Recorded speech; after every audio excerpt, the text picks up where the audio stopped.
Baik, Ketiga selamat. mas, direkam. Aku ora bisa ngerekam.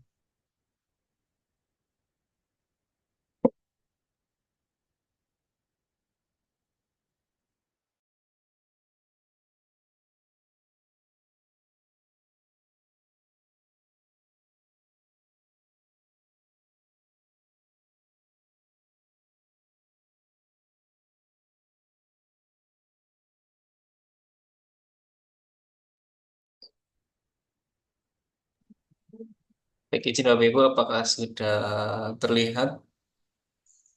Ampun mas, sampun terlihat. Sudah.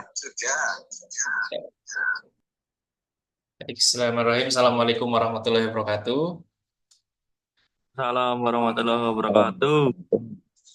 Baik, pada kesempatan siang hari ini saya akan memaparkan hasil analisis jurnal dengan judul JHF atau Congestive Heart Failure atau gagal jantung. Baik, dari jurnal yang pertama, di sini ada dengan judul jurnal peningkatan respirasi rate dan pencegahan penurunan saturasi. Hasil dari penelitian atau jurnal ini adalah menunjukkan bahwa penerapan posisi semi-fowler pada pasien dengan CHF itu efektif dalam meningkatkan saturasi oksigen dan menurunkan frekuensi pernapasan.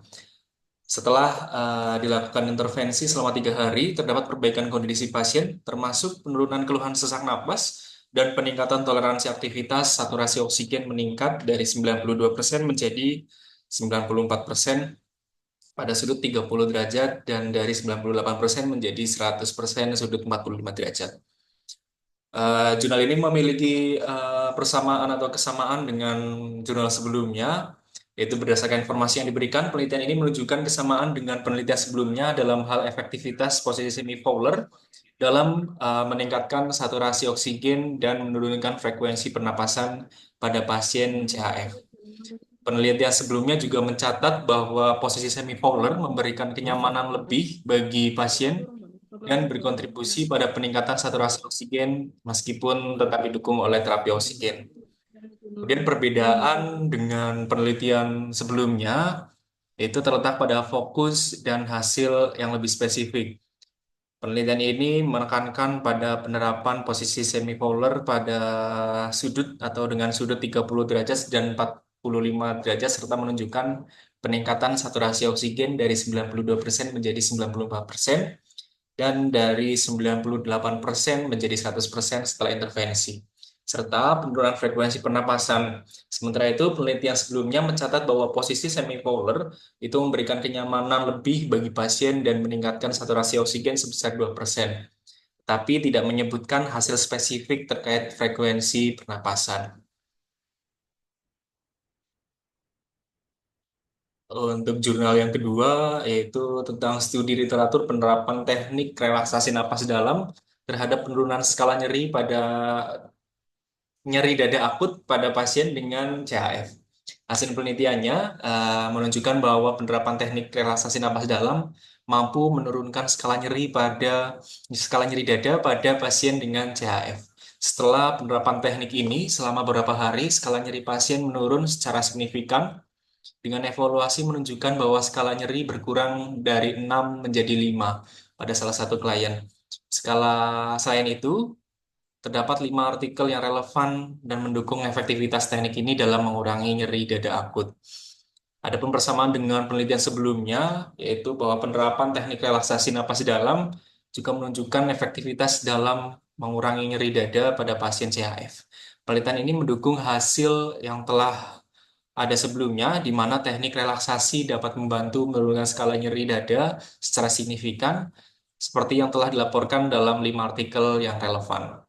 Kemudian ada pun perbedaan dengan penelitian sebelumnya terletak pada fokus dan metodologi yang digunakan. Penelitian ini merupakan studi literatur yang mengumpulkan dan menganalisis berbagai artikel ilmiah untuk menggambarkan penerapan teknik relaksasi napas dalam terhadap perubahan skala nyeri pada pasien CHF. Kemudian jurnal yang ketiga, The Need for Breathing Training Technique.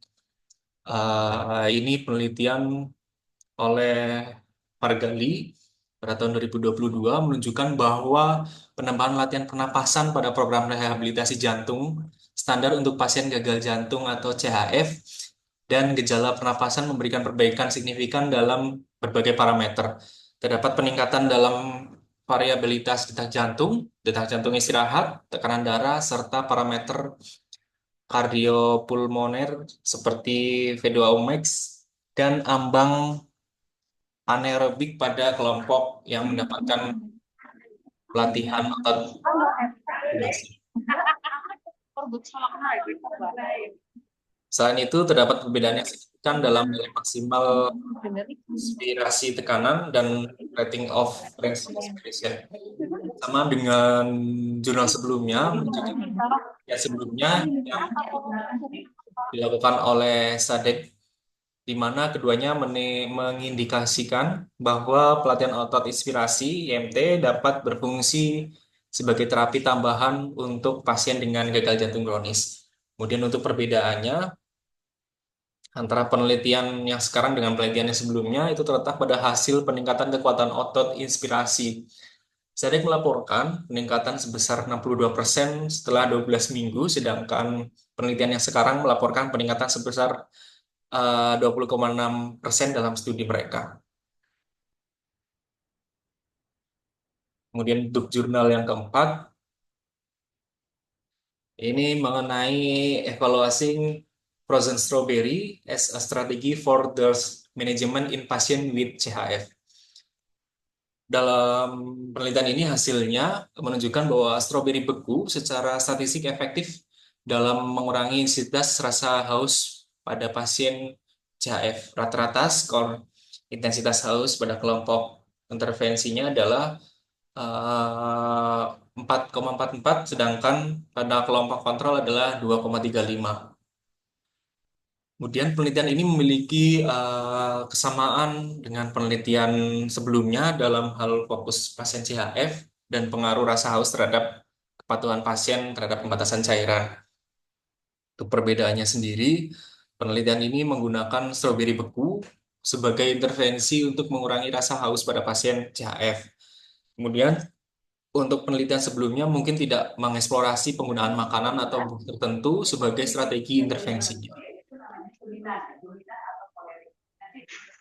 Kemudian kita masuk dari hasil dari jurnal yang pertama tadi, itu yang membahas mengenai peningkatan respirasi rate dan pencegahan penurunan saturasi. Dari jurnal yang tadi hasilnya itu pada pasien dengan CHF melalui pemberian posisi semi-Fowler, penulis merumuskan diagnosis perawatan dan tujuan serta rencana tindakan setelah melakukan pengajian implementasi dilakukan dengan pemberian posisi semi-Fowler pada sudut 30 derajat dan 45 derajat yang terbukti meningkatkan saturasi oksigen dan menurunkan frekuensi pernapasan pasien. Untuk hasil dari jurnal yang kedua mengenai studi literatur penerapan teknik relaksasi napas dalam terhadap penurunan skala nyeri dada akut pada pasien dengan CHF. Di sini membahas tentang teknik relaksasi napas dalam untuk mengurangi nyeri dada akut pada pasien dengan CHF. Karena CHF sendiri adalah kondisi di mana jantung tidak dapat memompa darah dengan cukup, yang dapat menyebabkan nyeri dada akibat penurunan suplai oksigen ke mikroardium. Penelitian ini menunjukkan bahwa teknik relaksasi ini dapat menurunkan intensitas nyeri dada dengan cara relaksasi otot, meningkatkan aliran darah, dan merangsang pelepasan endorfin. Analisis dari jurnal menunjukkan pengaruh positif terapi ini dalam mengurangi nyeri dada pada pasien CHF. Untuk jurnal yang selanjutnya itu mengevaluasi efektivitas stroberi beku dalam mengelola rasa haus pada pasien CHF. Dari hasilnya itu menunjukkan bahwa intervensi dengan stroberi secara signifikan mengurangi intensitas rasa haus dengan kelompok intervensi mengalami penurunan skor haus rata-rata dari sedang menjadi rendah. Untuk jurnal yang terakhir, yaitu tentang menyelidiki dampak penambahan latihan pernapasan breathing exercise pada program rehabilitasi jantung standar untuk pasien dengan gagal jantung kronis dan gejala pernapasan. Dalam uji coba teracak dengan 40 peserta ditemukan bahwa penambahan latihan pernapasan termasuk pelatihan otot inspirasi, IMT, dan klistenik pernapasan secara signifikan meningkatkan hasil pernapasan kardiovaskuler dan kardiopulmoner dibandingkan dengan rehabilitasi jantung standar. Baik, mungkin itu yang bisa saya paparkan dan saya sampaikan. Mungkin dilanjutkan dulu dengan Mas Arief biar menyingkat waktu. Saya izin stop share screen. Oke, matur nuwun, Mas.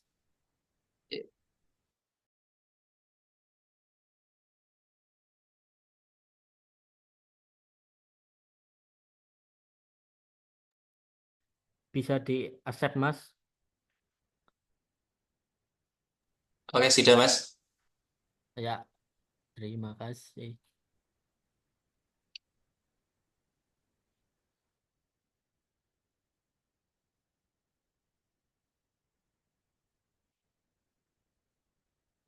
Oke, Bismillahirrahmanirrahim. Assalamualaikum warahmatullahi wabarakatuh. Waalaikumsalam warahmatullahi wabarakatuh. Oke, izin menyampaikan untuk sedikit materi analisis jurnal hipertensi.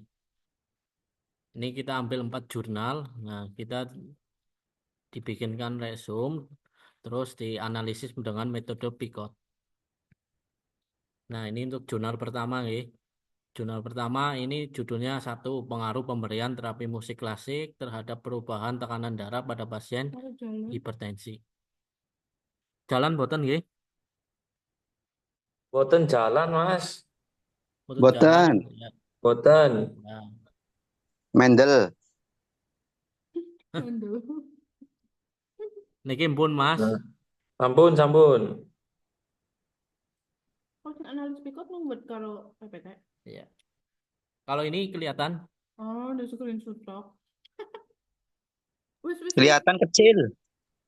kecil ya. Masih yang tadi, Mas. Iya. Nah, zoom aja ya. Oh. Ya, ini untuk lanjut nggih. Lanjut. Nah, untuk jenis penelitiannya kita dari penelitian ini adalah eksperimen ya. Penelitinya atau penerbit jurnalnya itu Bapak Miko Fajar Pratama pada tahun 2020. Latar belakang dari penelitian ini adalah hipertensi adalah penyakit sering diderita banyak orang. Hipertensi sendiri kadang memiliki gejala yang tidak diketahui oleh penderita. Jadi latar belakang dari penelitian ini akan menjelaskan terapi musik klasik apakah bisa berpengaruh terhadap perubahan tekanan darah pada pasien hipertensi itu sendiri. Nah, metodenya digunakan metode kuantitatif dengan desain penelitian eksperimen pre dan post test. Nah, hasil penelitian dari jurnal tersebut, penderita hipertensi paling banyak diderita oleh responden berusia 56 sampai 65 tahun dengan penderita paling banyak perempuan. Nah, terjadi perubahan tekanan darah setelah diberikan terapi musik klasik. Sebelum dan sesudah dilakukan terapi musik klasik dengan nilai p-value 0,0000. Nah, untuk kesimpulannya dari jurnal ini, terdapat perubahan tekanan darah sebelum dan sesudah dilakukan terapi musik. Nah, untuk analisisnya, ini kita pakai metode dengan PICOT. P-nya problem populasi. Nah, ini 81 responden dengan rentang usia 56 sampai 65 tahun. Jenis kelaminnya laki-laki dan perempuan. Intervensinya kita lakukan terapi musik klasik pada pasien hipertensi. Nah, untuk komparasinya dari jurnal tersebut tidak ada karena ini penelitian dengan menggunakan satu intervensi. Jadi tidak ada perbandingan antara tindakan A dan tindakan B. Seperti itu. Nah, terus O-nya outcome.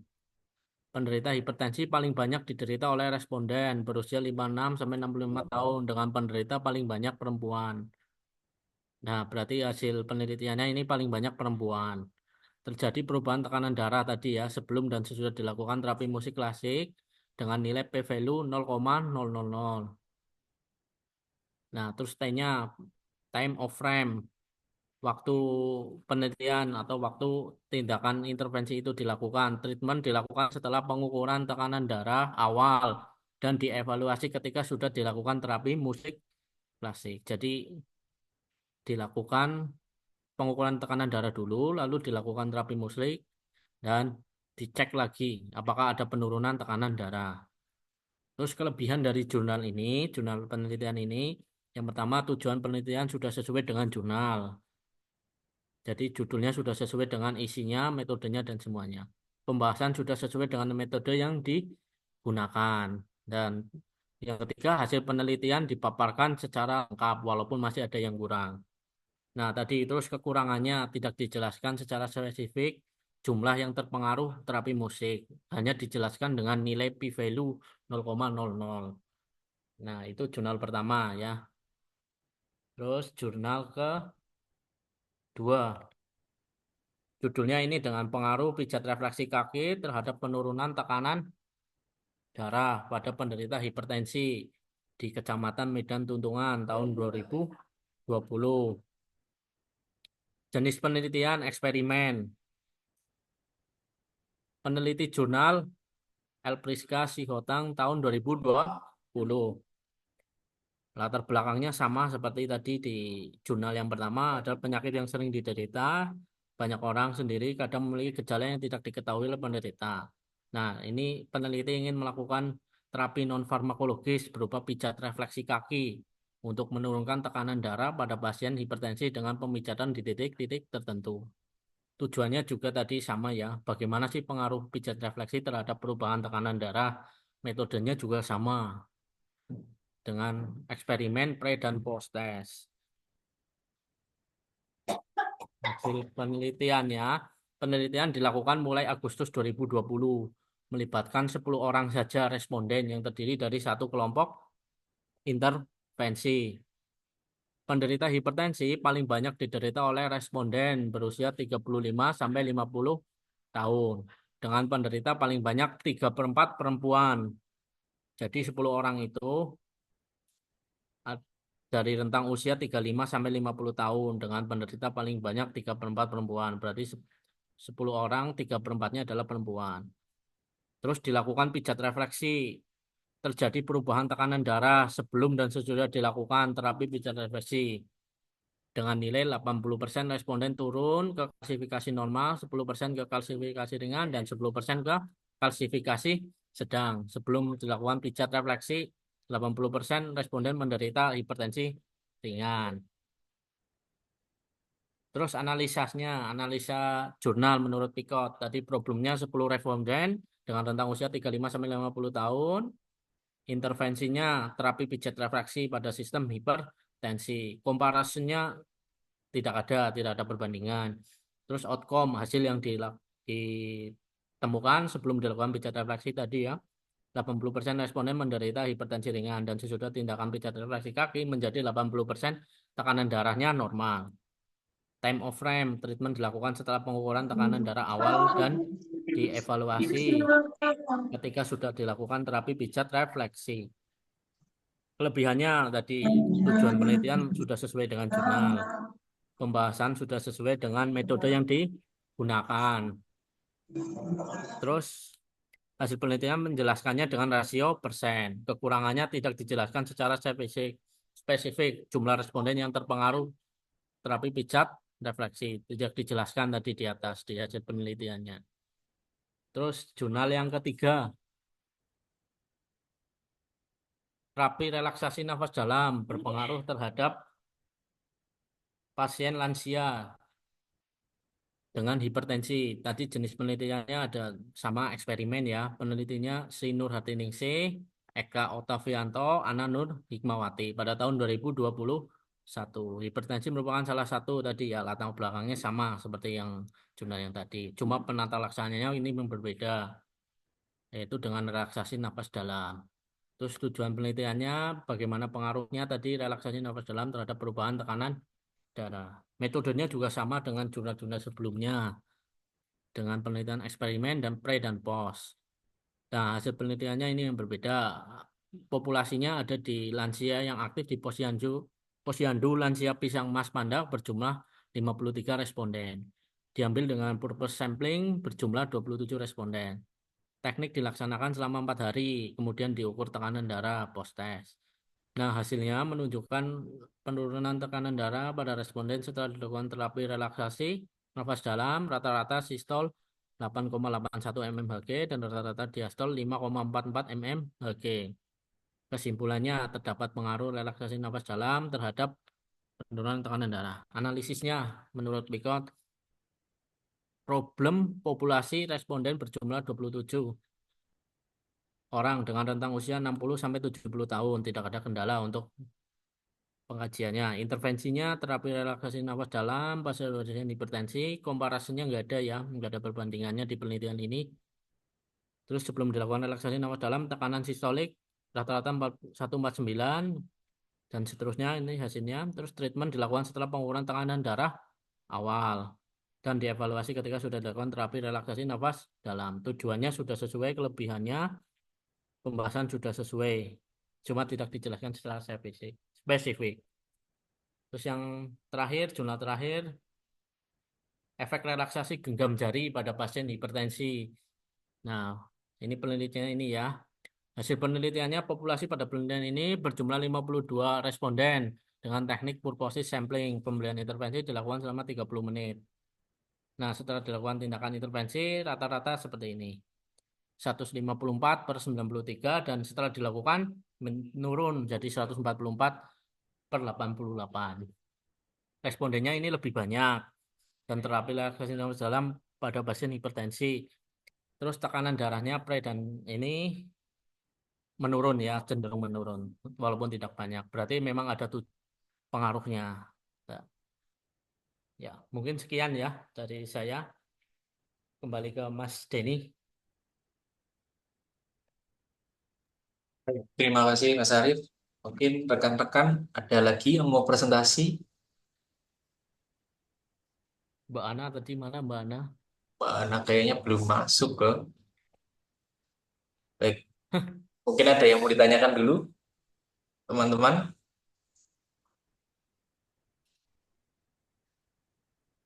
Atau sudah cukup? Cukup lah ya, cukup. Baik, kalau sudah cukup, karena waktunya juga menyebut, atau mau ada yang ditanyakan, monggo. Cukup lah udah. Cukup ya. Baik, Baru nyampe, baru nyampe rumah ini capek banget. oke Pak. Oke.